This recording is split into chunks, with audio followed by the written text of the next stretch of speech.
Hello students, welcome back to my YouTube channel Math Maverick. Today we start with class 10th chapter 4 mathematics. Class 10th mathematics chapter 4 exercise 4.1 question number 2 second part. कल question number 2 first part हो गया था, तो आज question number 2 second part से start करेंगे. In the given question is find the equation form if the multiply of two consecutive integers is 306. अगर दो consecutive पॉजिटिव इंटीजर का मल्टीप्लाई 306 है तो हमें उनको फाइंड करने के लिए इक्वेशन फॉर्म फाइंड करनी है. तो second part is let two consecutive positive integers are x and x plus 1. Their multiply x into x plus 1 is equal to 306. So by multiplying we have x square plus x minus 306 equal to 0. Answer. Now third part is, it is given in the question, if Rohan's mother age is 26 years more than Rohan's age and after 3 years the multiplication of both ages is 360, then find their ages in the equation form.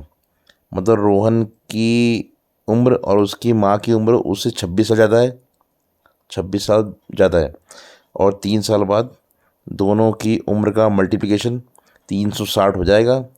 तो हमें दोनों की उम्र find करने के लिए equation form find करनी है. तो third part is let Rohan's present age x and his mother's age x plus 26. So according to question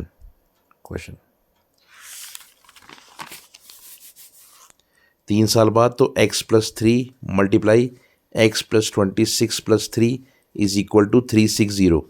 तो x plus 3 into x plus 29 is equal to 360. तो by multiplying we have x square plus 29x plus 3x plus 87 is equal to 360. तो x square plus 32x plus 87 minus 360 equal to 0. तो by subtracting x square plus 32x minus 273 is equal to 0. Answer.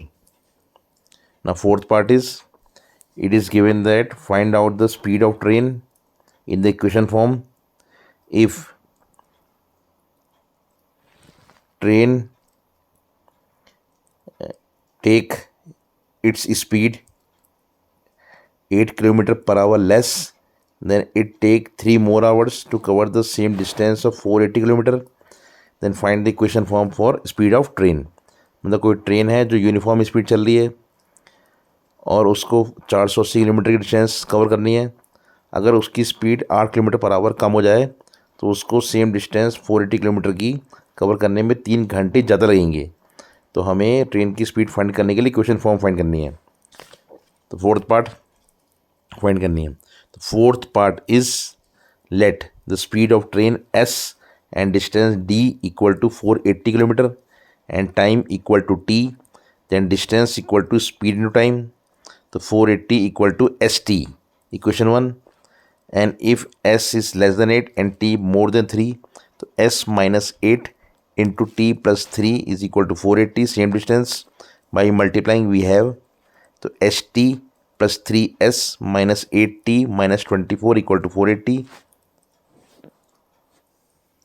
Now st plus 3s minus 8t minus 24 minus 480 equal to 0. तो st plus 3s minus 8t minus 504 equal to 0. अब equation 1 से हमने t की value put कर देंगे 480 upon s. So here we have equal to 0. So here we have 480 plus 3s minus 8 into 480 upon s minus 504 equal to 0. So 3s multiplying minus 3840 upon s or subtracting minus 24 equal to 0. Now take LCM s. So 3s square minus 3840 minus 24s equal to 0. So take LCM s. So we have equal to 0. Now s take this side. So S take this side. Now we have 3s square minus 24s minus 3840 equal to 0. So by dividing the whole equation by 3, or s square minus 8s minus 1280 equal to 0. Answer. Thank you so much for watching. Bye.